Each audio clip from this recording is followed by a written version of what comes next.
Querida iglesia, muy buenos días. Vamos a empezar el día de hoy la meditación de la palabra de Dios y seguimos con nuestra serie del Evangelio según San Marcos.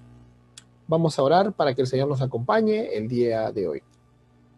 Amado Señor, gracias por este día, gracias por lo que tú nos permites esta mañana, gracias porque tu poderosa mano, Señor, ha estado sobre nosotros toda esta semana, trayéndonos a tus pies, Señor, guiándonos al arrepentimiento todos los días, adorándote, Señor. Pedimos que ilumines nuestro corazón para que la palabra que el día de hoy vamos a meditar, Señor, quede en nuestras vidas para poder cumplirlas todos los días, ser hacedores y no solo oidores. Gracias, mi Dios, en el nombre de Cristo Jesús. Amén y amén. Bueno, los invito, hermanos, a abrir sus Biblias en el Evangelio según San Marcos, capítulo 6, y vamos a leer del versículo 30 al 44. Marcos, capítulo 6, versículos del 30 al 44. Vemos, dice la palabra del Señor. Los apóstoles se reunieron con Jesús y le informaron sobre todo lo que habían hecho y enseñado. Y él les dijo: venid, apartaos de los demás, a un lugar solitario y descansad un poco, porque había muchos que iban y venían, y ellos no tenían tiempo ni siquiera para comer. Y se fueron en la barca a un lugar solitario y apartado. Pero la gente los vio partir, y muchos los reconocieron, y juntos corrieron allá a pie de todas las ciudades y llegaron antes que ellos. Al desembarcar, él vio una gran multitud y tuvo compasión de ellos, porque eran como ovejas sin pastor. Y comenzó a enseñarles muchas cosas. Y cuando ya era muy tarde, los discípulos se le acercaron diciendo: el lugar está desierto y ya es muy tarde. Despídelos para que vayan a los campos y aldeas alrededor y se compren algo de comer. Pero respondiendo él les dijo: dadles vosotros de comer. Y ellos le dijeron: ¿quieres que vayamos y compremos 200 denarios de pan y les demos de comer? Y él les dijo: ¿cuántos panes tenéis? Id y ved. Y cuando se cercioraron, le dijeron: cinco panes y 2 peces. Y les mandó que todos se recostaran por grupos sobre la hierba verde. Y se recostaron por grupos de 100 y de 50. Entonces él tomó los 5 panes y los 2 peces, y levantando los ojos al cielo los bendijo y partió los panes y los iba dando a los discípulos para que los sirvieran. También repartió los 2 peces entre todos. Todos comieron y se saciaron, y recogieron 12 canastas llenas de pedazos, y también de los peces. Los que comieron los panes eran 5,000 hombres. Hasta aquí la palabra de Dios. A ver, de todos los milagros que hizo el Señor Jesucristo durante su ministerio terrenal, este es el único, aparte de su resurrección, que fue incluido en los 4 evangelios, es decir, en San Mateo, en San Marcos, San Lucas y San Juan. Y entendieron todos ellos que este milagro era tan importante que ellos debían darlo a conocer a sus lectores, aunque cada uno de los evangelistas presenta la historia desde una perspectiva diferente. Es la misma historia finalmente, pero el énfasis de la narración es distinto en cada caso. Tanto en Mateo como Lucas, por ejemplo, nos muestran el poder de Cristo en acción al alimentar una multitud tan numerosa con apenas 5 panes y 2 peces. En el Evangelio de Juan, que es el más teológico de los 4 evangelios, el milagro sirve de preámbulo a la revelación de Cristo como el pan de vida que ha descendido del cielo para dar vida eterna a todos aquellos que en él crean. Para Marcos, que es el evangelio que estamos estudiando, él añade algunos detalles que no se encuentran en ningún otro evangelio.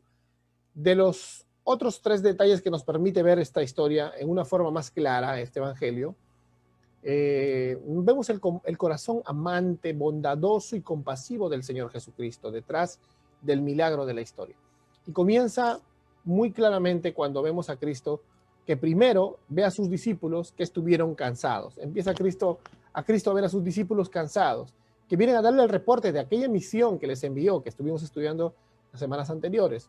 Estuvieron recorriendo toda esa región. Estamos hablando, hermanos, de 250 pueblos, casi 250 pueblos, aldeas, donde estuvieron ellos predicando el evangelio, orando por sanidad, sanando enfermedades, orando por echar fuera demonios. Pero podemos suponer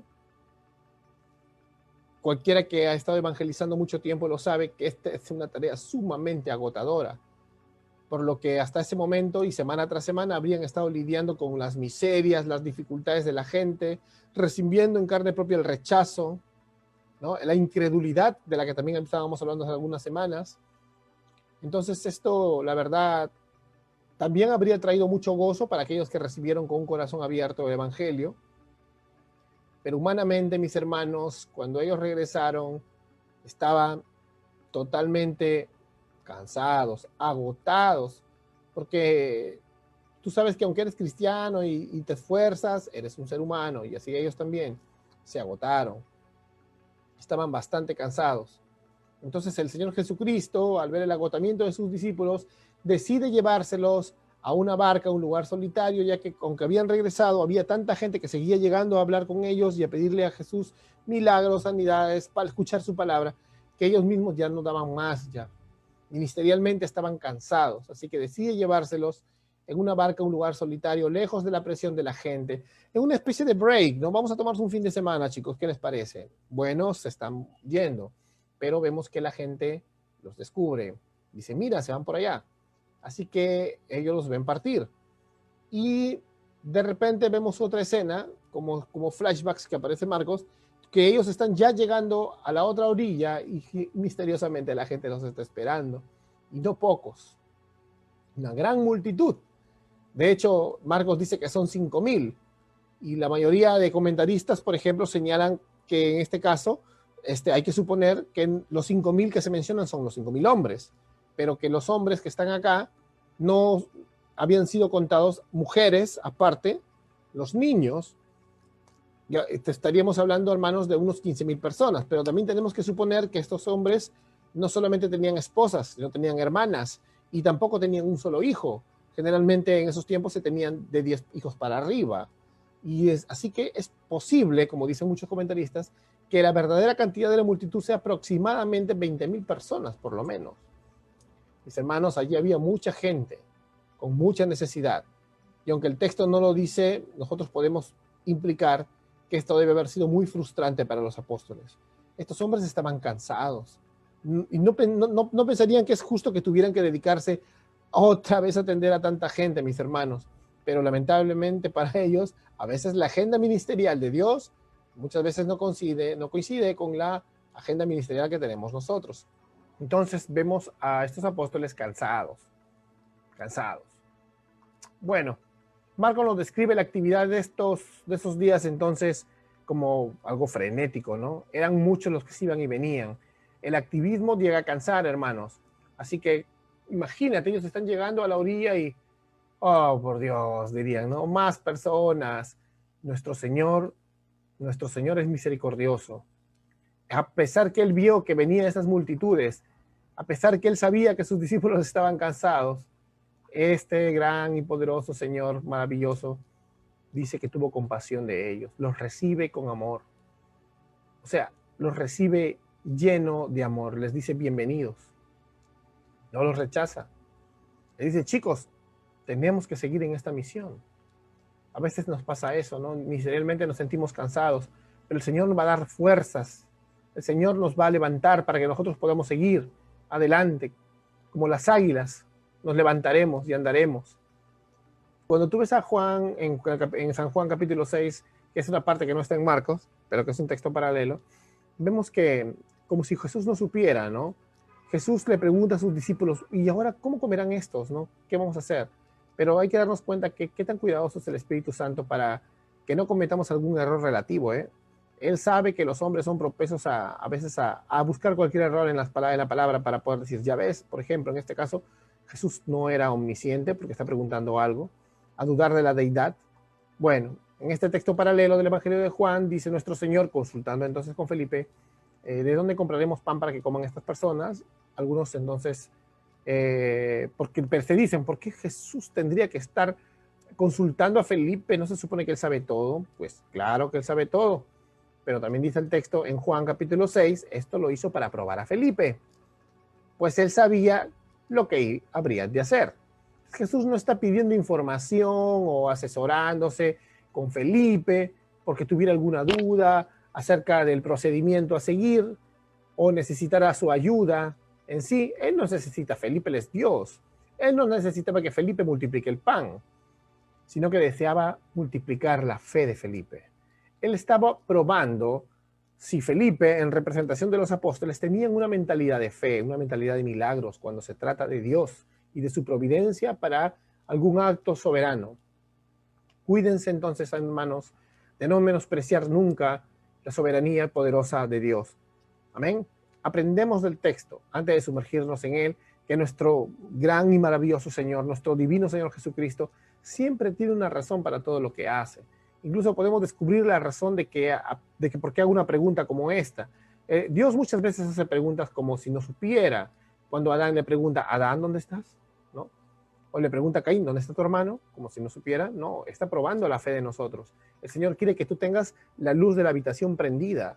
No, él no es porque no pueda ver, sino que quiere que tú tengas la fe, que tú tengas el corazón sincero y dispuesto a decir la verdad delante de Él. Eso es lo que Él quiere hacer, quiere probarte. En este caso era probar su fe. Nosotros no podemos explicar, por ejemplo, la razón de la elección, porque este hombre es elegido y otro no, puesto que Dios nunca actúa irracionalmente, entonces nosotros sabemos que lo hace porque su voluntad es buena, santa y justa. La soberanía es absoluta. La soberanía de Dios no es absurda. La soberanía de Dios no se mide con nuestros estándares, no se mide por nuestras emociones. Él hace lo que le place. Y no hay nada en este universo que no haya sido decretado por Él, como vemos en Lamentaciones 3:37. Entonces, hermano, este asunto hay que dejarlo bien claro. Los caminos de Dios no son medibles por nuestra mente humana pequeña. Dios es lógico consigo mismo, pero nosotros no podemos atarlo a un pedacito de sistema dentro de nuestra mente. ¿Amén? Bien. Pero aquí hay una pregunta para Felipe, ¿no? Esta pregunta que era para probar su fe. Jesús no requería nada de Felipe. Solamente le preguntó, como vemos aquí en Juan, ¿de dónde compraremos para que coman estas personas? Pero, ¿qué respondería Felipe? A ver, Felipe es la representación de los apóstoles tuya y mía. Si Felipe hubiera tenido una fe sólida, respondería, bueno, grandioso Señor, no hay necesidad de comprar, tú eres más grande que Moisés. Y si bajo Moisés el pueblo fue alimentado con maná, tú tienes toda la palabra para que el pan llueva. Bueno, si Felipe hubiera sido poseído por una gran fe, hubiera dicho, Señor, tú eres más grande que Eliseo. Eliseo tomó unos cuantos panes de cebada y trigo nuevo en su espiga y con eso alimentó a los hijos de los profetas. Podría haber dicho eso, ¿no? Pero no. Lamentablemente, Felipe no exhibió esta gala, no se galardonó de esta fe. No lo hizo, la verdad. Entonces, dudó mucho y comenzó a contar los denarios. Dijo, a ver, vamos a ver si nos alcanza. Comenzó a contar el dinero, ¿no? Entonces, aunque Jesús hizo esa pregunta para probar la fe de Felipe, para probar la fe en que un Dios soberano puede actuar en milagros y muchas cosas, Felipe no la entendió siquiera. Ni siquiera pensó que se podría hacer un milagro, ni siquiera se acordó que estaba hablando con Jesús, creo. Nos puede pasar a nosotros, ¿no? En verdad probó su fe y demostró ser muy pequeña. Pues comenzó a contar el dinero. A ver, 1, 2, 3, 4. ¿Cuántos soles tenemos acá, no? No llegan ni a 200 soles, y ni con eso podríamos sostener a toda esta gente. ¿Te ha pasado, a mi hermano, amigo? ¿Te ha pasado? Cuando ha habido la prueba, te pones a calcular cómo hacerlo a tu manera y te olvidas que estás hablando con Dios el creador de todo, el hacedor de milagros, el hacedor de cosas maravillosas. Creo que muy pocos somos lo que podríamos decir que sí tenemos una gran fe, ¿no? La mayoría de nosotros ha caído en lo mismo. Podemos ver de repente que tú dices, yo soy fiel a Dios, yo también te creo, hermano, pero somos bastante incrédulos. Si la pregunta tuvo el propósito, sin duda, de probar el amor y la fe de Felipe y falló porque Felipe no respondió de acuerdo a la altura, creo que estamos nosotros en la misma condición, ¿verdad? Aún así, Dios es muy bueno y vio esa multitud, ¿no? Después de esto, vio esa multitud y él dijo, tuvo compasión de ellas porque eran como ovejas que no tenían pastor, ¿no? Jesús, como ya hemos visto antes, no se molestó cuando ellos llegaron, no se molestó, más bien lo recibió. Entonces, ¿por qué dijo Jesús que eran como ovejas que no tenían pastor? Porque por un lado, en el contexto que vemos ya en los pasajes antiguos, tenían eh, sus líderes espirituales, que ya hemos visto, en otras ocasiones no les alimentaban con la palabra de Dios como se debe, sino que toda su enseñanza consistía en transmitirles tradiciones humanas. Como dijo Jesús, eran ciegos guías de ciegos. En Mateo capítulo 15, verso 14, ¿no? En el Evangelio de Mateo vemos que estaban totalmente cegados estos hombres por las leyes y por sus propias neoleyes, por el legalismo que habían creado, por las leyes ni siquiera de la Torá, sino por las tradiciones de los ancianos, que eran las tradiciones que ellos habían inventado. Se parece mucho ahora, ¿verdad? Bueno, entonces los líderes espirituales carecían de vida espiritual, por tanto, no había quien pastoree esos rebaños. No es de extrañar, por lo tanto, que Jesús viera estas multitudes como ovejas sin pastor. Y en el fondo de sus corazones, las propias multitudes que seguían a Jesús sentían una gran hambre espiritual, una gran necesidad, un anhelo por encontrar un auténtico pastor. ¿Cuántas personas en nuestro alrededor se encuentran en la misma situación? La situación de una oveja sin pastor es realmente muy grave. Puede caer en manos de los lobos, puede perderse. Jesús escogió esta ilustración a propósito. Una oveja sin pastor no sabe encontrar el camino, ni pastos, ni agua. La oveja es un animal dependiente y está indefensa ante los innumerables peligros que le pueden acechar. Hay que preguntarnos en este momento, ¿dónde están estos pastores que cuidan de las ovejas con un corazón tierno y compasivo? En el pasaje que estudiamos, los mismos apóstoles deberían haber compartido con el Señor el interés por la multitud, pero en lugar de esto, lo único que pensaron es que ya era hora de despedirlos para que fueran a buscarse la vida, porque estaban cansados. Dijeron, bueno, ya pues, ya no más chamba, ¿no? Se olvidaron de la compasión, porque ya servimos, ya hemos ido a más de 200 ciudades y más, pues, ¿qué pasa? Hay que preguntarnos, nosotros pongámonos en ese lugar. ¿Somos nosotros mejores que estas multitudes? ¿Comprendemos el Espíritu de Cristo y lo sentimos dentro de nosotros? ¿Nos compadecemos como Él por las ovejas que están sin pastor? ¿O nos sentimos mejores? Pero tú dices, pero los apóstoles no se sentían mejores. Sí se sentían mejores. Si te das cuenta, es como menospreciar a esa gente, que se vayan ya. Eso no está bien. Es incredulidad. Entonces, vemos cómo Jesús realmente tiene compasión por estas multitudes. Y nosotros tenemos que tener compasión por las multitudes. Entonces, que el Señor mismo sea nuestro guía en esto. Entonces el Señor le pregunta, bueno, ya muchachos, acá están las multitudes. Ay, Felipe, bueno, ya, ¿cuántos panes tenéis? Le dice. Y él dice, bueno, tenemos solamente 2 pescados y 5 panes. Antes de que el Señor pudiera actuar, bueno, antes de que el Señor haga un gran milagro, era necesario que se dieran cuenta ellos de su propia insuficiencia. No tenemos que olvidar de que la venida del reino solo se puede establecer cuando el hombre reconozca su propia incapacidad y pida a Dios que actúe con poder. Cuando el reino vino a tu vida, cuando el Señor derramó su Espíritu Santo para que nazcas de nuevo, fue porque tú te arrepentiste, reconociendo toda tu incapacidad y clamando a Dios para que te dé una vida nueva. Al mismo tiempo pasa con una iglesia, clama, reconociendo su incapacidad, vino un avivamiento en una iglesia. Una ciudad llena de iglesias cristianas, claman juntos los hermanos y vino un avivamiento en una ciudad. Al mismo tiempo, la pregunta serviría para que se dieran cuenta de que cuando el discípulo coloca en las manos del Señor lo poco que tiene, Él es capaz de multiplicarlo de forma milagrosa. Por esta razón, nunca debemos pensar que si tenemos poco no podemos hacer mucho. Cuando pensamos en el servicio para el Señor, porque en sus manos aún el hombre, la mujer más sencillos o los más pocos recursos pueden ser un medio de bendición para muchos. El Señor hizo milagros. Verso 41 dice, entonces él tomó los 5 panes y los 2 peces y levantando los ojos al cielo los bendijo y partió los panes y los iba dando a los discípulos para que se los sirvieran. También repartió los 2 peces entre todos. Todos comieron y se saciaron y recogieron 12 cestas llenas de los pedazos y también de los peces. Los que comieron los panes eran 5,000 hombres. ¡Wow! Esto es maravilloso. Esto es maravilloso. Entonces, hermanos, ¿Te parece que el Señor dependía de los apóstoles para algún milagro? No. ¿Te parece que está probando nuestra fe y nosotros fallamos porque en medio del relato nos identificamos con los apóstoles? Pues fallamos, ¿verdad? Cuando Él levanta los ojos al cielo, hermanos, Él invoca al Padre. Él invoca al Padre.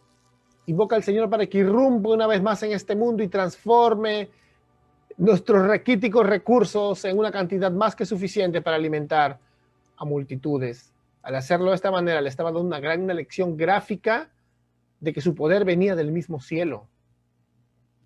No debían buscar otra fuente de felicidad, de poder de ninguna otra parte, como maliciosamente a veces los escribas y los fariseos te querían llenar el ego de la religión, te querían llenar el ego de un corazón que cumple reglas, como te pueden hacer lo mismo los fariseos actuales. Pero el Señor quiere que clames al cielo, que clames y dependas totalmente de Dios. Recuerda que ahora, por medio de Cristo, nosotros también tenemos las puertas abiertas del cielo para acudir en busca, como dice la palabra, del oportuno socorro. El Señor alimentó con una pequeña cesta de dos peces y 5 panes a casi 20,000 personas, mostrando su sobreabundante amor, su sobreabundante poder, su sobreabundante misericordia para con estas multitudes. Y encima sobró. Cuando el Señor hace algo, sobra. Sin lugar a dudas, ¿no? Esta fue una maravillosa manifestación del poder creador de Jesús. Él dijo, bueno, vamos a ver esta pequeña provisión, que en otro evangelio dice que la trajo un niño. Digamos que esta era la lonchera, la lonchera que le había dado su madre, ¿no? Qué bueno que hubo una madre pensante. Y de esta pequeña lonchera, que era 2 peces y 5 panes, me imagino que eran peces pequeños para que los coma como el pan, Él aceptó esta minúscula provisión y después la convirtió en una maravilla de multiplicación. Fue tan potente, tan maravillosa su provisión, que los trozos que quedaron, llenaron 12 canastas. Era mucho más que la provisión con la que habían comenzado. O sea, ¿de dónde salieron estos trozos si solamente había tan poco? Bueno, el Señor hizo milagro maravilloso. Entonces, esto nos muestra también algo, la generosidad de nuestro Dios, hasta que sobreabunde. Bien. Entendamos también algo, no olvidemos que la vida de fe es ordenada y cuidadosa y en ninguna manera admite el despilfarro.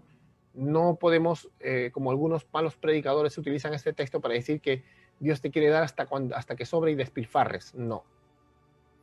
Este milagro es un anticipo de lo que el reino de Dios será cuando llegue en su plena manifestación, cuando la iglesia conquiste el mundo. Isaías de una manera profética en el capítulo 25 había profetizado y prometido de esto, que un día Dios prepararía un banquete para todas las naciones, una fiesta de ricos manjares, vinos hermosos, vinos deliciosos de solera, platos buenos y suculentos y las bebidas más exquisitas.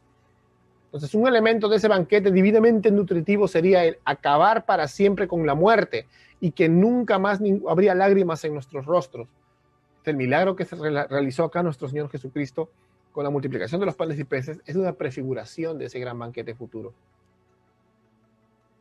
Por otro lado, o sea, el evangelista nos quiere mostrar el contraste entre el pasaje anterior, donde nos presentó al rey Herodes y al Señor Jesucristo, ¿no? Herodes, conocido como el rey de los judíos, pero que era un hombre carente de compasión, un hombre carente de moral, un hombre que fue capaz de mandar a matar a Juan el Bautista por una bailarina sexual, ¿no?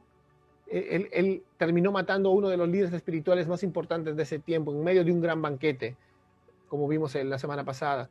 Pero ahora Marcos nos presenta al verdadero rey de los judíos, al verdadero rey del universo, demostrando su compasión por el pueblo, su disposición de servirles y atenderles, terminando el día dándoles un tremendo banquete también, pero a orillas del mar de Galilea. Que el Señor, hermano, que el Señor ponga en ti un corazón que tenga fe, en que Dios puede hacer mucho.